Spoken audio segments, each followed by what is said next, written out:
जय श्री कृष्णा दोस्तों, अपना देश चैनल में आपका स्वागत है। दोस्तों, जब भी हम कोई नया काम शुरू करना चाहते हैं या हमारी कोई बोली हुई मन्नत पूरी हो जाए तो श्री सत्यनारायण भगवान की कथा जो है वो सुनी जाती है। और कई बार किसी ने अगर प्रण लिया होता है तब भी सत्यनारायण भगवान की कथा का आयोजन किया जाता है। सनातन धर्म से जुड़ा शायद ही कोई ऐसा व्यक्ति होगा जिसने श्री सत्यनारायण भगवान की कथा का श्रवण ना किया हो, क्योंकि इस कथा को सुनने का फल हजारों साल किए हुए यज्ञ के बराबर माना गया है। और शास्त्र माने तो इस कथा को सुनने वाला व्यक्ति अगर व्रत रख ले तो उसके दुखों को भगवान श्री हरि विष्णु स्वयं दूर करते हैं। और स्कंद पुराण के मुताबिक भगवान श्री सत्यनारायण श्री हरि विष्णु का ही दूसरा रूप है। और इस कथा की महिमा को भगवान श्री हरि विष्णु ने स्वयं नारद जी को बताया था। और पूर्णिमा के दिन इस कथा को सुनने का बहुत अधिक महत्व होता है। कलयुग में इस व्रत कथा को सुनने का बहुत ही प्रभावशाली इफ़ेक्ट बताया गया है। जीवन की कोई भी समस्या हो, दुख हो, परेशानी हो, वह इस कथा के सुनने मात्र से ही दूर हो जाती है।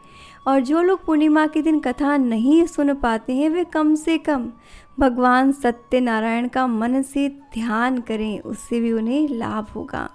पुराणों में ऐसा बताया गया है कि जिस स्थान पर भी श्री सत्यनारायण भगवान की पूजा होती है वहाँ गौरी, गणेश, नवग्रह और श्री समस्त दिक्पाल आ जाते हैं। केले के पेड़ के नीचे या फिर घर के ब्रह्म स्थान पर पूजा करना उत्तम माना गया है। और दोस्तों, जब भी पूजा करनी हो तो भोग में पंजीरी, पंचामृत, केला और तुलसी दल जरूर से होना चाहिए। वैसे पूजा में आपको किन किन सामग्रियों की ज़रूरत होती है, पूजा किस तरह से करनी है, श्री सत्यनारायण भगवान की व्रत कथा का जो लिंक है वो आपको डिस्क्रिप्शन में मिल जाएगा और पिन कमेंट के थ्रू भी आप डिटेल प्राप्त कर सकते हैं। दोस्तों, सिर्फ पूर्णिमा को ही नहीं, परिस्थितियों के मुताबिक किसी भी दिन कथा सुनी जा सकती है। बृहस्पतिवार को कथा सुनना भी लाभकारी माना गया है। वैसे भी दोस्तों, भगवान तो भाव के भूखे होते हैं। मन में उनके प्रति अगर सच्चा प्रेम है तो कोई भी दिन भगवान की कृपा बरस सकती है, उसमें कोई संदेह नहीं है।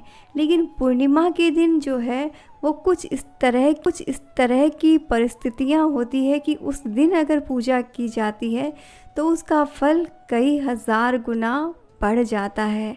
तो जब भी आपको मौका मिले तो आप अपने पूर्णिमा के दिन श्री सत्यनारायण भगवान की कथा का श्रवण जो है वो ज़रूर से कर लेना चाहिए, क्योंकि इस कथा के प्रभाव से खुशहाल जीवन, दाम्पत्य सुख, मन चाहे वर की प्राप्ति, संतान को अच्छे स्वास्थ्य की प्राप्ति और सभी तरह की मनोकामनाओं की पूर्ति होती है।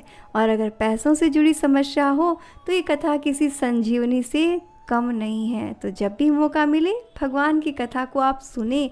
और दोस्तों, एक और चीज़, इस कथा को सुनाने से भी अत्यधिक पुण्य फल की प्राप्ति होती है।